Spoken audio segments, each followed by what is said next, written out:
Everyone, welcome back to our channel. Today we are going to discuss about acceleration due to gravity. What is the acceleration due to gravity? When the body is freely falling and when the body is projected vertically upwards, when the body is throwing downwards. In all these cases, the acceleration is produced by the gravitational force of attraction, that is called the acceleration due to gravity. It is represented by small g, and on the surface we are taking that value is g equals to 9.8 meter per second square. Our problem's purpose we can take it sometime 10 meter per second square. This is the acceleration due to gravity.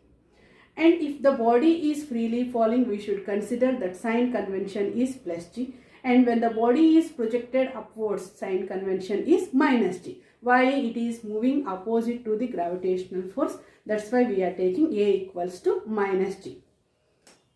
We are going to discuss few cases.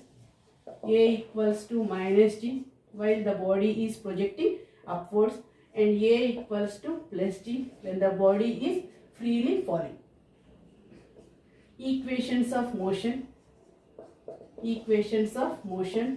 Already you know that when the body is on the surface of the earth, when it is moving, first one is v equals to u plus at, second one is s equals to ut plus half at square, then third one is v square minus u square equals to 2as, and fourth one is Sn equals to u plus a by 2 into 2n minus 1. All these when the vehicle is moving, when you are running, when we are on the surface, rate of change of velocity is the acceleration. So we used that equations of motion. Suppose if the body is projected upwards, the body is projected downwards, then if the body is freely falling, in all these cases, how we are writing the equations of motion?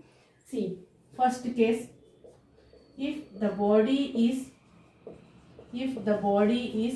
projected vertically upwards, you know that instead of a we are taking minus g. Then how to write the first equation of motion? V equals to u minus gt. Then second equation of motion is s equals to ut minus half gt square. Third one is v square minus u square equals to minus 2gs.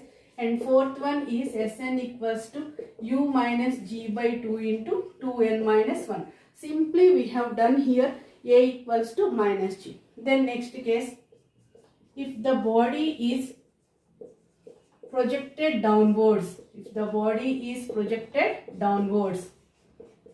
and here initial velocity u, but in this case a equals to plus g, then how to write the first one? V equals to u plus gt.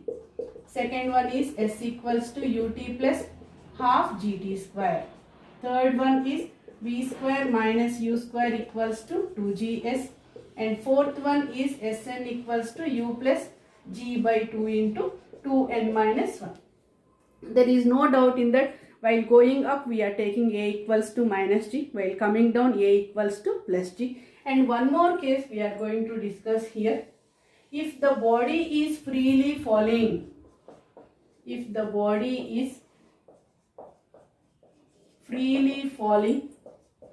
or any body is dropped, immediately we can take it initial velocity equals to 0. That too the body is coming downwards means a equals to plus g. Freely falling. In this case, initial velocity equals to 0 and acceleration is plus g. Then how to write the first equation of motion? V equals to gt. Anyway, on the surface acceleration due to gravity 9.8. Then how to give the relation between v and t? V is directly proportional to t. While drawing the graph between these two, time is on x-axis, velocity on y-axis. It is the straight line passing through the origin.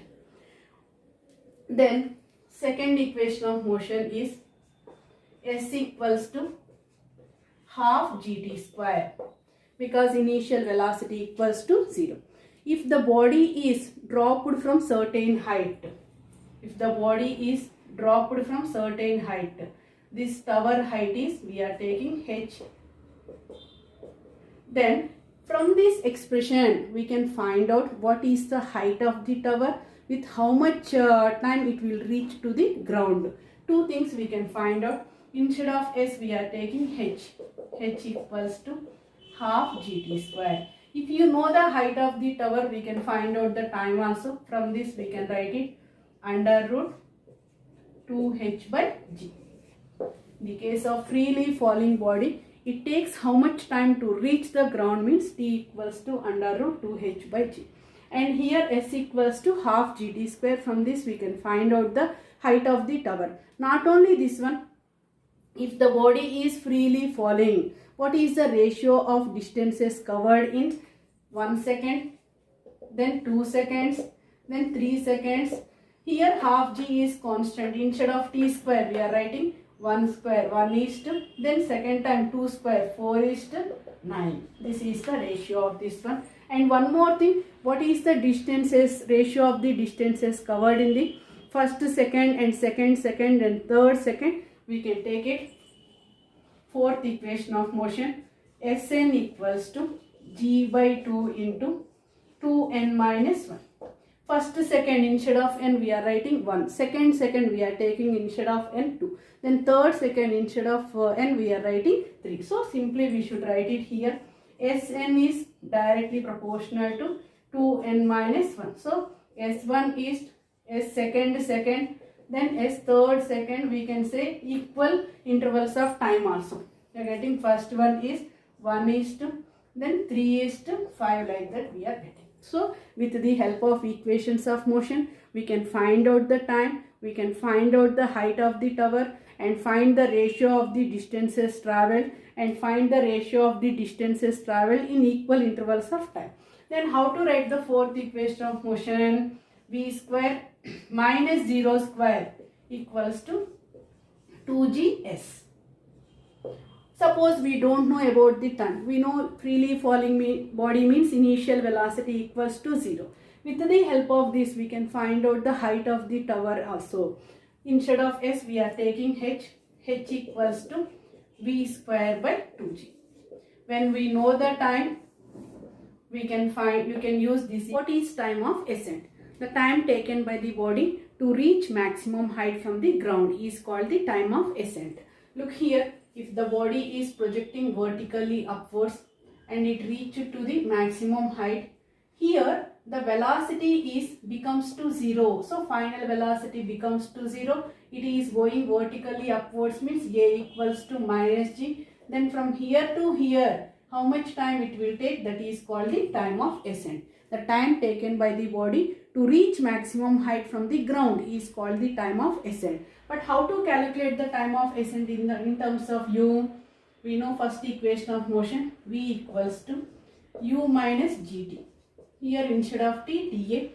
From this ta equals to u by g. Because in this case, in final velocity is equals to 0. At the same time, what is the time of descent?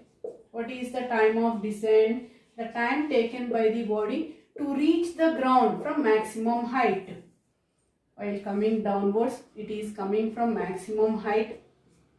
In this case, initial velocity is 0. Then it reached to the earth, v equals to u. Here a equals to plus g.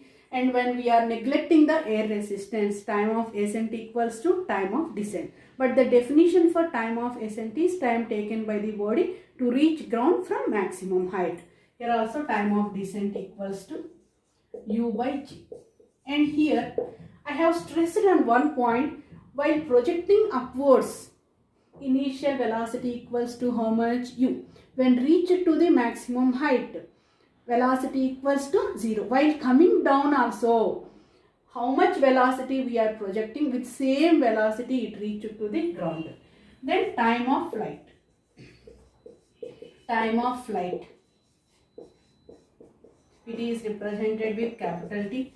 The time taken by the body to stay in air while going upwards, we know that is the time of ascent. While coming downwards, that is the time of descent. How much velocity you are projecting? Same velocity it will reach to the ground, but the magnitude is same, direction is opposite. So time of flight equals to time of ascent plus time of descent.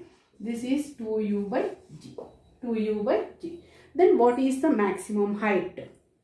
The maximum vertical distance. The maximum vertical distance from projected point to the where the velocity becomes to 0. That is called the maximum height.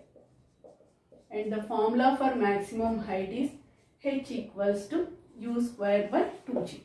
In all these cases, here it will make an angle theta equals to 90 degrees. While going up, while coming down, in these cases we know what is time of ascent, what is time of descent, what is time of flight, what is maximum height.